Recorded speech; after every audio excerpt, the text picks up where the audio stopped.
Berikutnya kita masuk ke selayang pandang sejarah Romawi. Seperti biasa kita mulai dengan pemahaman geografi dulu yang super berpengaruh seperti biasanya ya. Jadi contohnya saja modern day New York. New York itu dulu tidak berkembang, kalah bersaing dengan kota-kota yang sudah muncul di sekitarnya. Kenapa seperti itu? Karena mereka tidak memiliki akses ke laut. Baru kemudian setelah mereka membangun kanal, dari situ mereka memiliki akses dan dari situ kemudian New York berkembang sehingga menjadi salah satu kota terpenting di dunia saat ini. Dan itu berhubungan dengan penemuan, by the way. Karena mereka menemukan cara membangun kanal secara lebih efisien sehingga airnya tidak keluar. Jadi mencegah kebocoran, sealant ya. Jadi semennya itu ada anti airnya gitu, anti bocornya. Itu penemuan luar biasa yang kemudian membuat kanalisasi New York menjadi sebuah kenyataan ya, luar biasa. Jadi dari situ kita melihat bahwa penemuan penting dan posisi geografi penting. Nah, geografi Roma seperti apa? Geografi Roma dikelilingi 7 bukit ya. Artinya apa? Mereka terhindari dari banjir dan mereka terhindari dari invasi. Jadi lumayan terjaga ya. Ada barikade alam ya. Seperti itu. Kemudian mereka terletak di pinggir sungai Tiber. Ini berfungsi tentu saja sebagai source of water, tapi juga sebagai koneksi ke laut. Nah, ini kenapa penting? Untuk militer penting, untuk perdagangan penting. Tidak mungkin Roma bisa berkembang seperti itu kalau tidak memiliki akses ke laut. Ya, dan di utara Italia, by the way, Italia juga terdiri dari beberapa pulau ya.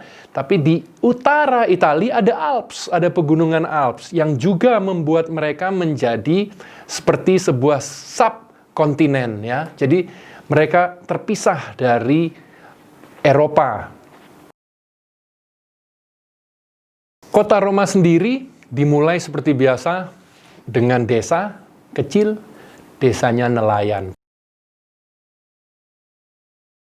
Juga ada mitologi Romulus dan Remus, tapi itu hanya sebatas mitologi. Yang benar adalah Roma berkembang dari sebuah fisherman village-nya Yunani kuno yang dijadikan tempat istirahatnya para nelayan Yunani, kemudian berkembang menjadi kota yang luar biasa, besar. Dari awal pendirian Roma ada 3 ras yang dominan, ada Etruscan di bagian utara, Latin di tengah, kemudian Yunani di bagian selatan. Ya. Jadi sejarah selayang pandangnya itu pada 700 BC ada early settlement, ya, kemudian lambat laun menjadi city-states, mirip seperti di Yunani kuno. Kemudian ada Etruscan rule, mereka disatukan tapi di bawah raja-raja Etruscan. Nah, kemudian dari sinilah lahir republik. Mereka tidak suka dengan raja karena sebelumnya dikuasai oleh raja-raja Etruscan. Jadi sivilisasi Roma itu sangat anti monarki ya. Roman Republic dimulai pada 509 BC sampai 31 AD. Nah, setelah itu muncullah Roman Empire dari 31 AD sampai 476 AD. 476 AD ini tahun di mana bagian barat dari Roma hancur. Mereka dikalahkan oleh suku-suku Germania. Ya. Kemudian timurnya baru 1453 AD mereka dihantam oleh Ottoman Turks ya. Kemudian kotanya yang tadinya namanya Konstantinopel yang berubah menjadi Bizantium sekarang menjadi Istanbul ya, bagian daripada modern day Turki. Itu jatuhnya 1453 ya. Tapi kalau kita kembali ke bagian barat, Roma bagian barat, Italia baru pada tahun 1870, bayangkan, baru 1870 mereka bersatu kembali, melewati jalur ekonomi, perdagangan. Mereka bersatu soal perdagangan dulu, baru kemudian bersatu dalam hal politik. Mirip dengan Jerman. Jerman terdiri dari banyak sekali kerajaan, kemudian kerajaan utama, Prusia, menyatukan Jerman secara berlahan-lahan lewat ekonomi dulu, gitu. Jadi ekonomi menjadi jalur pemersatu baik Jerman maupun Italia. Jadi Italia baru bersatu kembali pada tahun 1870. Oke, kita masuk ke Roman Republic 509 sampai 31 AD. Seperti yang tadi sudah saya katakan, muncul Republik ini karena mereka tidak suka, they despise monarchy. Jadi definisi republik adalah sistem pemerintahan tanpa raja ataupun ratu. Di awal tidak ada persamaan hak politis antara patricians dan plebeians, ini orang-orang kelas atas dan orang-orang biasa seperti itu ya. Baru pada 287 ada persamaan hak politis. Nah, di zaman Roman Republic ini Roma mulai expand, dimulai dengan menyatukan keseluruhan daripada Italia itu sendiri, gitu ya. Nah, termasuk mereka harus berperang dengan kekuatan yang dekat dengan mereka, kekuatan yang cukup dominan di zaman itu, yaitu Carthage. Dimulai atau founded pada tahun 814 BC, artinya sebelum sivilisasi Roma kuno dimulai. Nah, present day Tunisia, jadi ini negara present day Tunisia, Phoenicians, kita dapat alfabet dari mereka gitu ya, objects of clear glass. Nah, pemimpinnya mereka adalah Hannibal. Ya, kemudian pemimpin daripada Roma sendiri adalah Scipio, itu yang menjadi pertarungan legendary. Kalian ingat Hannibal, mungkin sudah pernah dengar dulu, Hannibal membawa gajah-gajah untuk menghantam Roma dari utara, tapi tetap saja kalah ya pada akhirnya. Jadi orang Roma sangat membenci Carthage, sampai-sampai Carthage dihajar, di bumi hanguskan, sampai kemudian ditaburkan garam supaya tidak ada apapun yang bisa tumbuh di lahannya Carthage, seperti itu. Jadi sedemikian besarnya kebencian Roma terhadap Carthage. Ada krisis pertanian dan itu memulai memicu ya munculnya diktator militer. Dengan waktu Republik kemudian menjadi empire. Ceritanya seperti apa? Julius Caesar menjadi emperor pertama. Dia mengambil alih kekuasaan secara penuh. Dia melawan Pompei, kemudian dia berhasil menang gitu ya. Julius Caesar kemudian dibunuh ya, walaupun dia tidak lama berkuasa, tapi dia memberikan kita Julian calendar. Ini kalender yang paling akurat di zaman dulu, yang menjadi basis daripada kalender kita hingga saat ini ya. Oke. Nah, kemudian setelah Julius Caesar mati, terjadi pertempuran antara Mark Antony, Lepidus, dan Octavian. Octavian ini anak angkatnya dari Julius Caesar. Nah, melawan siapa? Brutus, anak angkatnya juga dari Julius Caesar, dan kita tahu Brutus ini yang kemudian menjadi salah satu dari orang-orang yang membunuh Julius Caesar, gitu ya. Julius Caesar itu ditikam sampai 50 tusukan, sekitar 50 tusukan. Salah satunya oleh Brutus, ya. Jadi lawannya Mark Antony, Lepidus, dan Octavian adalah Brutus dan Cassius. Kemudian dengan waktu ini menyusut menjadi Antony dan Cleopatra ya. Cleopatra pada waktu itu adalah pharaoh dari Mesir. Dia menyatukan, dia bersekongkol dengan Antony melawan Octavian. Pemenangnya Octavian. Nah, kemudian setelah dia berkuasa, dia mendapatkan title Caesar Augustus, ya. Caesar Augustus. Artinya honored and majestic, luar biasa.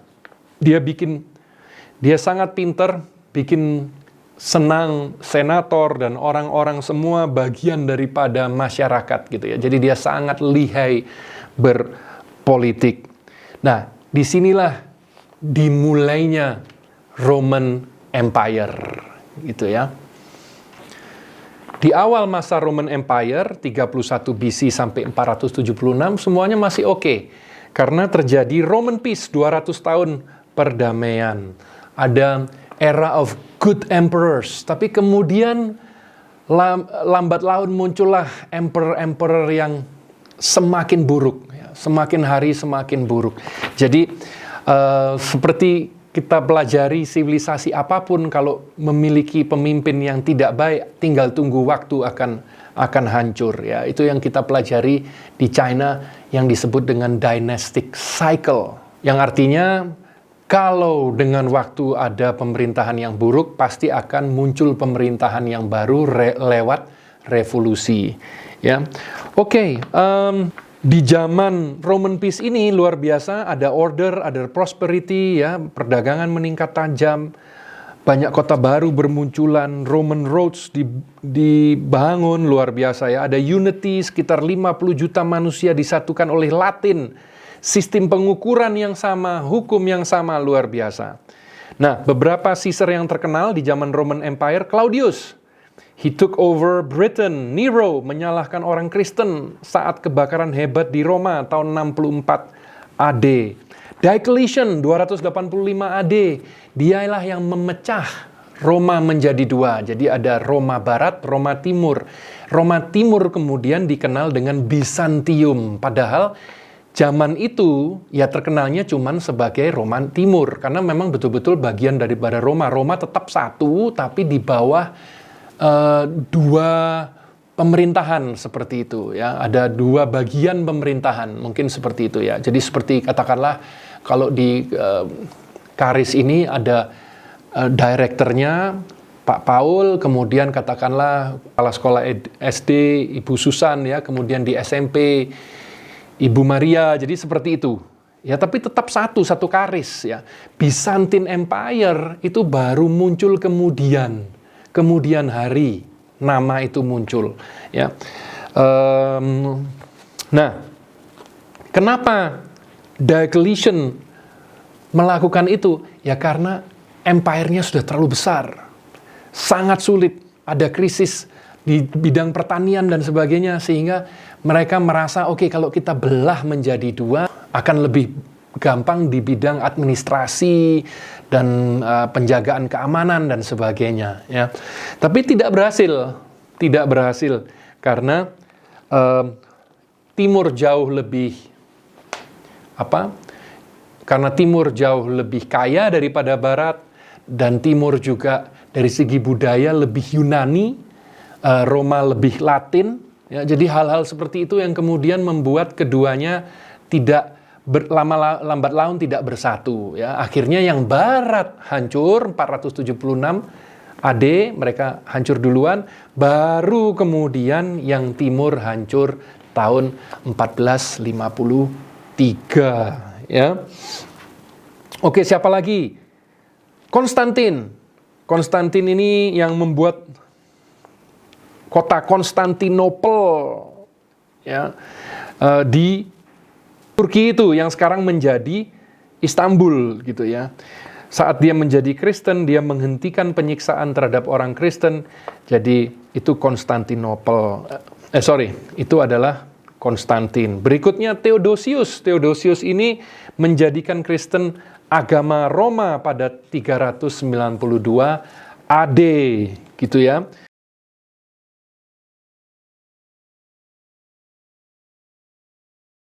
Nah, setelah Roma hancur, dari situlah sivilisasi Barat masuk ke zaman Dark Ages. Ya, kita sudah ngomongin Dark Ages-nya India, Dark Ages-nya China, ya. Yunani, ingat nggak? Yunani ada 300 tahun Dark Ages juga, ya kan? Nah, sekarang Eropa yang masuk ke zaman Dark Ages. Nggak tanggung-tanggung selama 1000 tahun. Dari sekitar tahun 500 itu sampai 1500. Nah, di zaman 1500 pada saat terjadi kebangkitan budaya Roma, pengetahuan Roma, influence dari Yunani kuno dan sebagainya, itu yang kemudian dikenal dengan Renaissance, rebirth. Rebirth apa? Rebirth pengetahuan dan budaya dari Yunani dan Roma. Ya. Nah, di zaman Middle Ages ini, yang berperan siapa? Di barat, monastery, gereja-gereja Katolik, ya. Mereka menjaga ilmu pengetahuan. Islam yang kemudian muncul di Middle East, mereka juga menjaga ilmu pengetahuan dari zaman Roma dan Yunani kuno, ya. Dan Bizantium, ya. Dan Bizantium, Roma bagian timur itu yang juga menjaga legacy pengetahuan, penemuan budaya dari sivilisasi Roma dan Yunani. Oke, semuanya, I hope you understand everything. Remember your homework. Name one thing that I didn't mention, something that the Roman civilization has impacted us in. Thank you. You have a great day, guys. See you in class soon. Bye.